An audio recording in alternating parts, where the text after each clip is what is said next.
escalada verbal, y lo que tenemos ahora mismo es un Partido Popular al que se está preguntando, oiga, ¿esto es juego limpio político o esto constituye ya violencia verbal? Porque la escalada ha ido, bueno, véanla, desde la discrepancia hasta el hijo de puta o el cavar fosas para el presidente del gobierno y para el gobierno. Escuchen.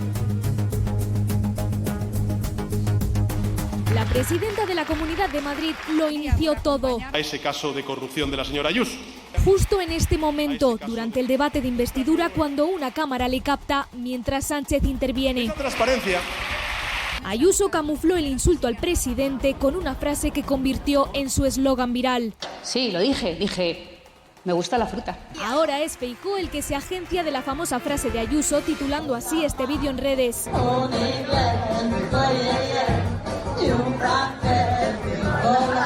El amplio catálogo de descalificativos del PP hacia Pedro Sánchez recoge algunos como estos. Déspota, villano, ridículo, irresponsable, desorientado. Pero en el PP, Almeida rompió el techo llamando a Sánchez es un puto perdedor en esos términos. Descalificativos a los que se suma Cuca Gamarra. Un pequeño dictador.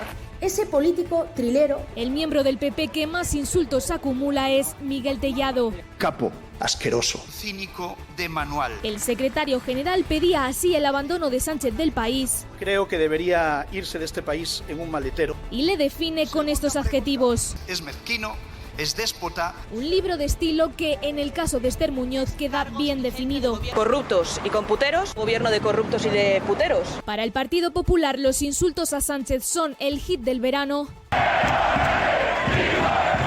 Y así lo asegura el portavoz de la Asamblea de Madrid. El galgo de Paiporta no puede salir a la calle sin que le canten el hit del verano. Se refiere a estos cánticos contra Sánchez. Y cuando alguien grita Pedro Sánchez, ya hay tres palabras que resuenan en todas nuestras cabezas. La bancada del PP se suma al unísono a gritar contra Sánchez. Se ampliará el catálogo de insultos este curso que arranca. Popular está diciendo dos cosas. Uno, esto es manipulación. Dos, esto es respuesta. Sobre todo a un ministro, dice, a Óscar Puente. Ministro Óscar Puente, ¿qué tal? Muy buenas tardes. Muy bien, muy buenas tardes, Javier. Señor Puente, ¿qué es esto? ¿Estamos en polarización o esto es otra cosa? No, hombre.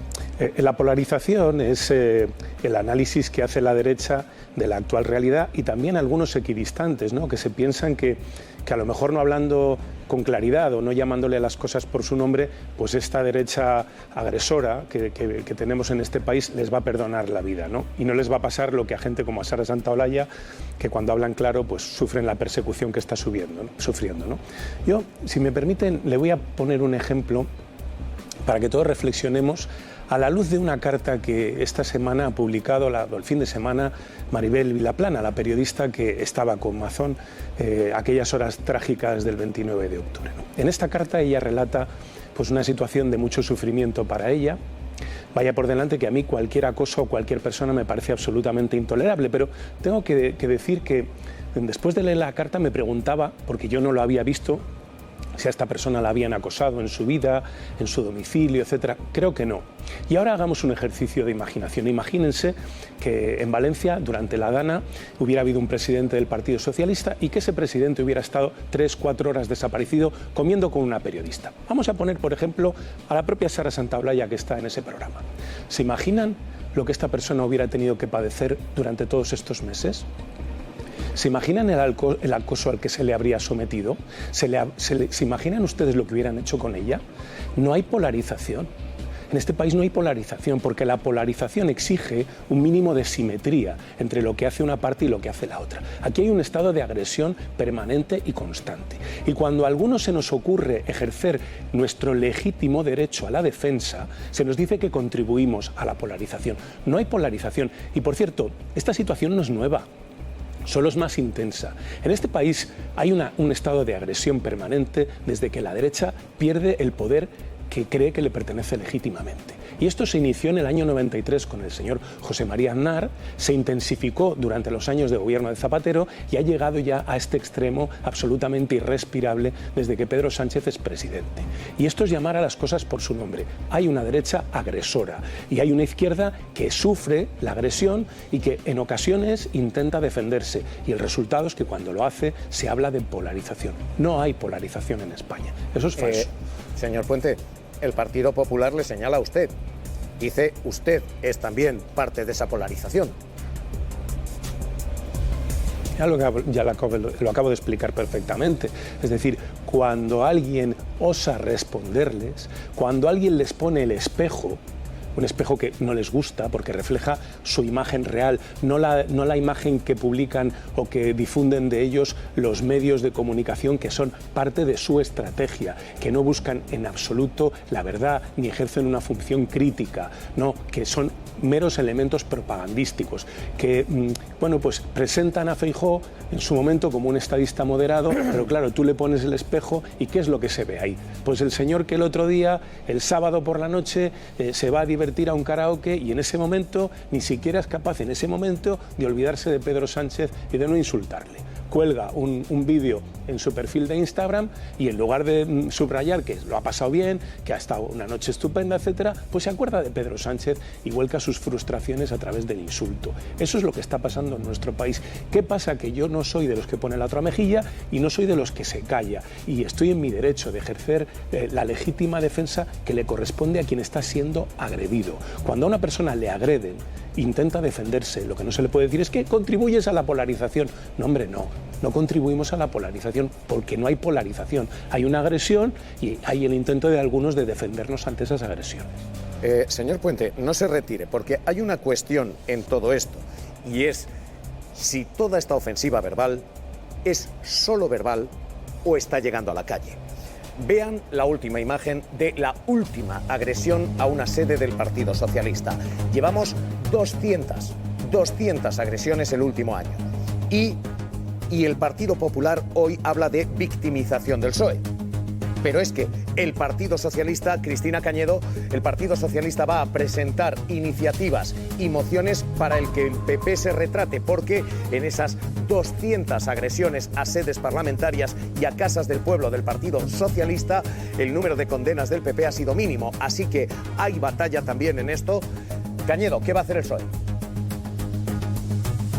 Pues lo que ha hecho ya la secretaria de Organización del Partido Socialista es enviar una carta a los dirigentes de todas las federaciones socialistas españolas para que presenten mociones en todos los parlamentos autonómicos y también municipales para que todos los partidos políticos en nuestro país tengan que posicionarse y decir abiertamente si condenan o no esas agresiones, pero no solo agresiones a sedes, sino agresiones físicas, acoso en redes sociales y, por supuesto, discursos de odio e insultos a representantes públicos. Dicen desde el Partido Socialista que el silencio que mantiene el Partido Popular es un silencio cómplice que tiene que terminar ya y hablan de lo que estaba diciendo también el ministro, de esa asimetría y de que esto es una campaña orquestada de odio para dinamitar la convivencia y conseguir desafección, que la gente no se movilice cuando vayan a votar. Hay una primera cuestión y es si esto llega a la calle. Y hay una segunda cuestión y es si esto funciona. Si esto llega a la urna, porque la estrategia dura en la derecha está sirviendo, sí, pero a la ultraderecha.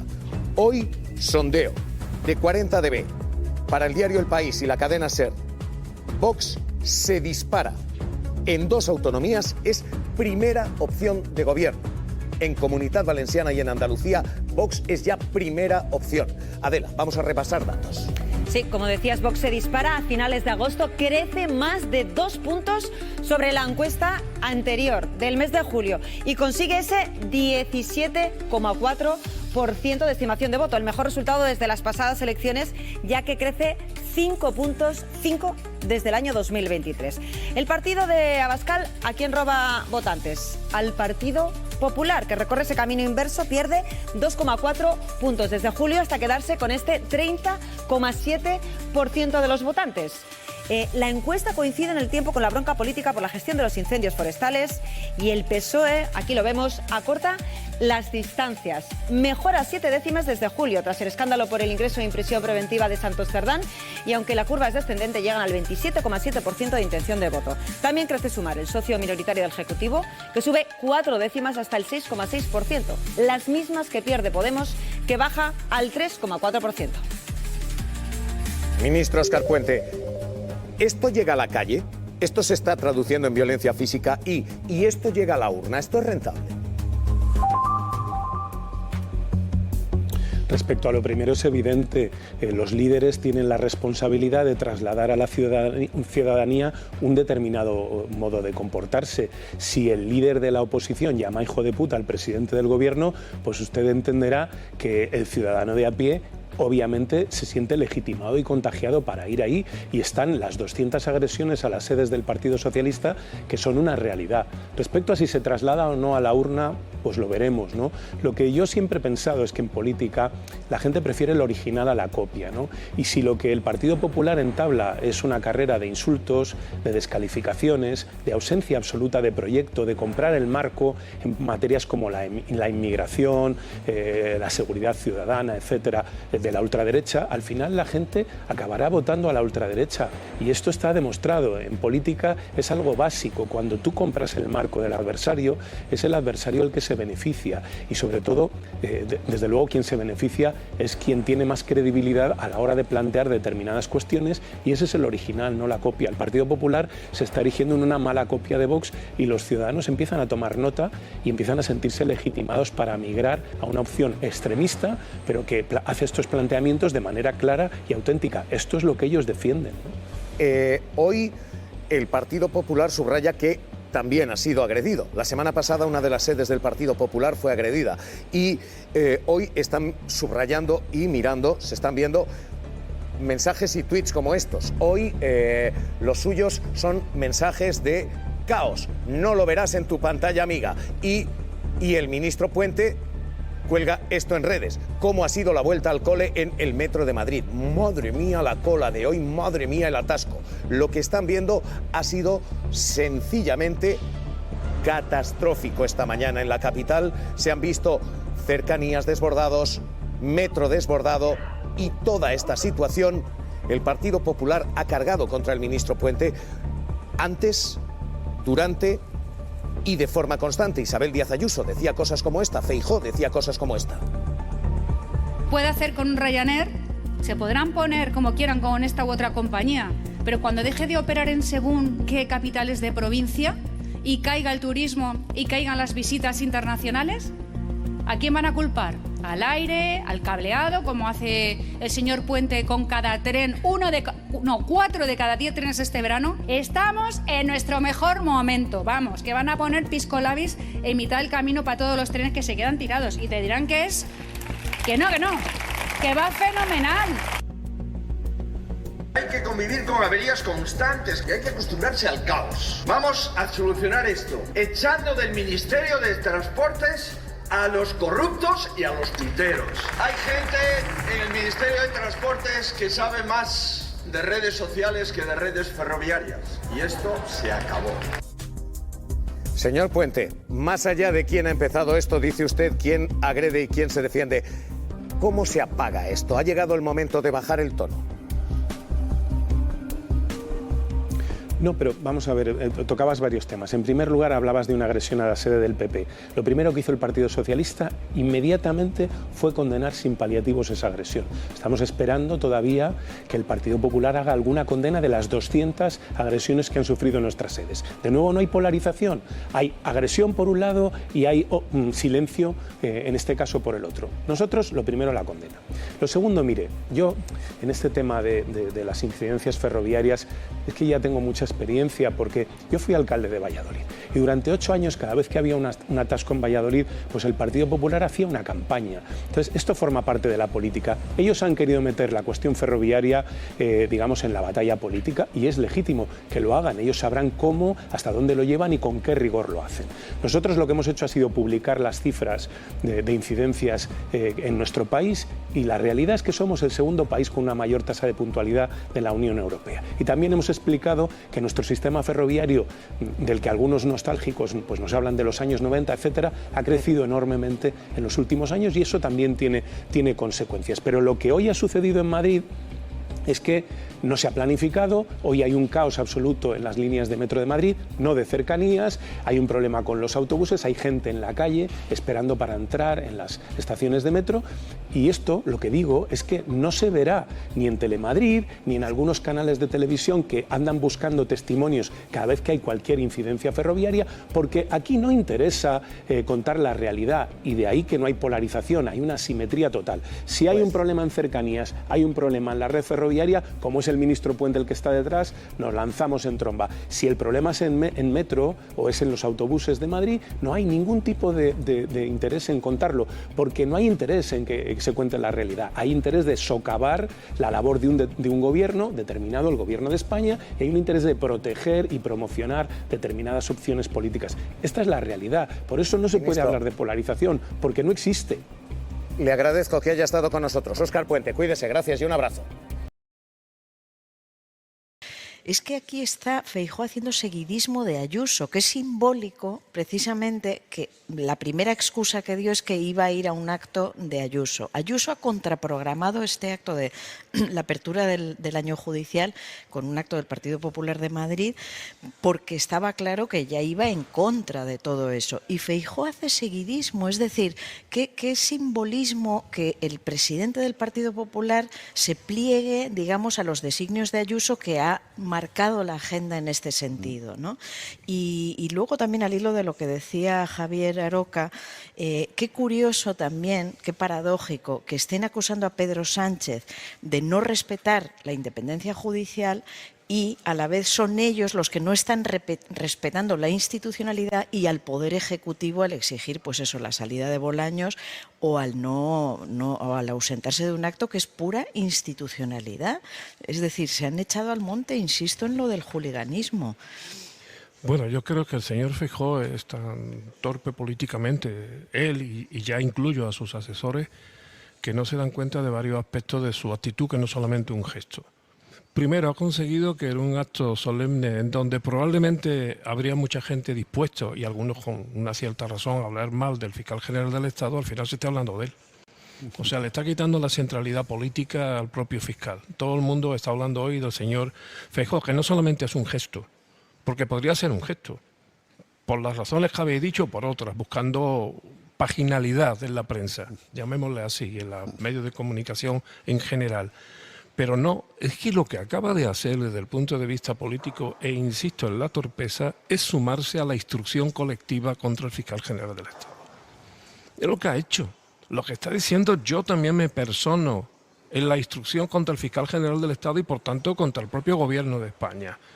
Claro, y después decimos, o queremos no decir algunos, que incluso insistir que todo el poder judicial no está contaminado por la política. Es que los hechos son tan aplastantes que lo demuestran cada día, y la propia actitud del señor Feijóo, lo vuelvo a decir, posicionándose en algo que deberá de ocurrir, pero que no sabemos si va a ocurrir. A mí me ha sorprendido mucho el escrito de la Asociación Mayoritaria de los Jueces, que por cierto solamente tiene el 26%, y el 42% de los jueces no están afiliados, diciendo que el fiscal general, con toda probabilidad, cito las dos palabras, va a ser víctima, llamémoslo así, de un juicio oral. O sea, ya lo da como absolutamente impepinable.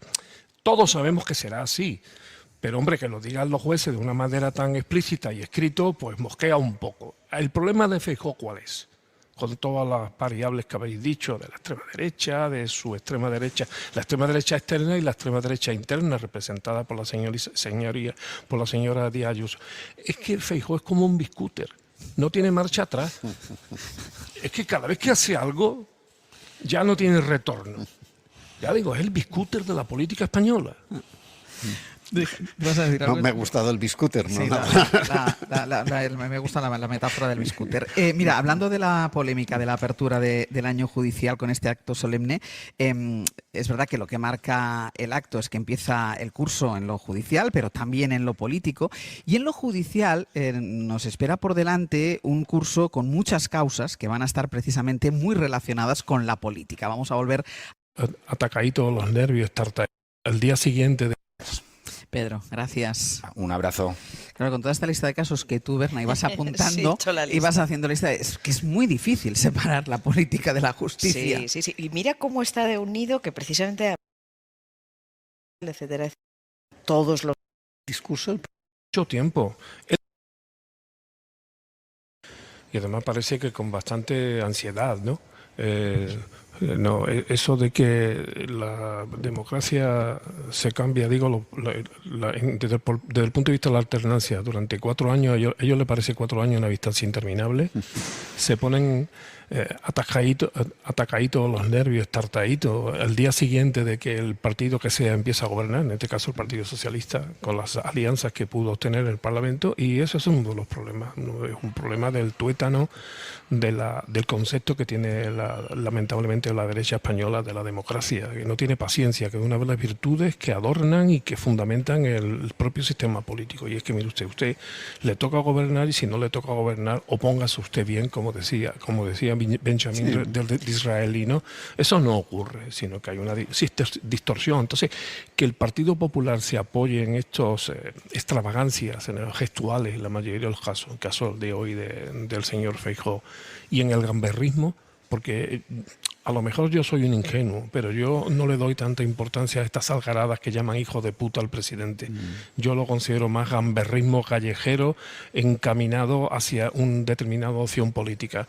Pero después de todo esto, yo sí quiero criticar al presidente del gobierno. Porque claro, el presidente del gobierno, cuando ha dicho lo de que hay jueces que hacen política, lo ha dicho cuando le llegan las olitas a los tobillos. Pero es que el oleaje es gordo y desde hace mucho tiempo. Él es el presidente del gobierno. Pero hay que recordar que un vicepresidente del gobierno, no un concejal de pueblo, con mi perdón a los concejales de pueblo, un vicepresidente del gobierno ha sufrido también el acoso de algunos jueces, que ha habido 20 causas que se han tenido que archivar, que ha habido casos clarísimos de lawfare en este país, contra, por ejemplo, este otro país, Cataluña, y sus políticos. Ha habido una policía patriótica apoyada en una justicia patriótica. Todo esto ha ocurrido.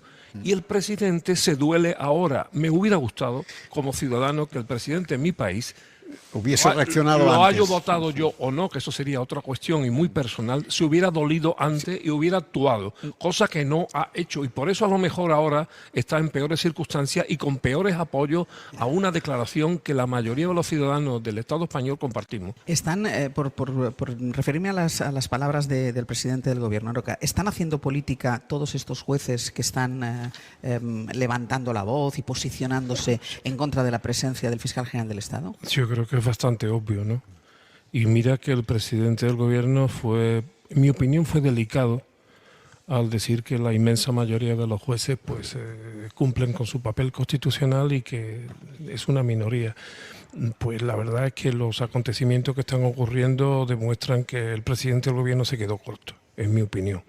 Porque claro, cuando resulta que la reacción política a una declaración política la hacen unos jueces que se definen como conservadores y construyen una trinchera que los separa de los jueces progresistas y magistrados progresistas y fiscales progresistas que están haciendo política. Luego, por tanto, cuidado. Pero antes me gustaría decir una cosa. El rey no forma parte de este negociado. El propio artículo 181 de la Ley Orgánica del Poder Judicial no habla del rey. El rey va si quiere. Esto lo preside el presidente del Tribunal Supremo, que en este caso es una mujer, y al mismo tiempo presidenta del Consejo General del Poder Judicial. Solamente hay una previsión que dice que si va el rey, la reina, la princesa, en este caso de Asturias, o alguna de las infantas, pues se le concede la presidencia, digamos, honoraria, ¿no? Pero esto que lo preside es el presidente del Tribunal Supremo, en este caso la presidenta. El rey no cuenta. Los que están metiendo al rey es o porque no conocen la legislación o porque están demostrando que son el brazo tonto de la monarquía. porque a quien están perjudicando es a la monarquía, pero no porque el rey tenga que ir o no tenga que ir, sino porque no forma parte de este negociado. Pero al paso de lo que digo, ¿cómo los jueces conservadores que se declaran opositores políticos y dicen que no son políticos, ¿por qué le piden al ministro de Justicia que no vaya? O sea, eso, ¿qué lectura judicial tiene? Que la expliquen. Y después, otra cosa, ¿cómo van a solventar uno de los apartados del artículo 181 que he citado, que dice que el fiscal general tiene que estar en la apertura del acto solemne y que tiene que leer el informe de la Fiscalía General del Estado? Esto no va contra el fiscal. El que lo piense es que no está leyendo bien lo que está pasando en el Estado español. Esto va contra el presidente del gobierno, no va contra el fiscal general del Estado.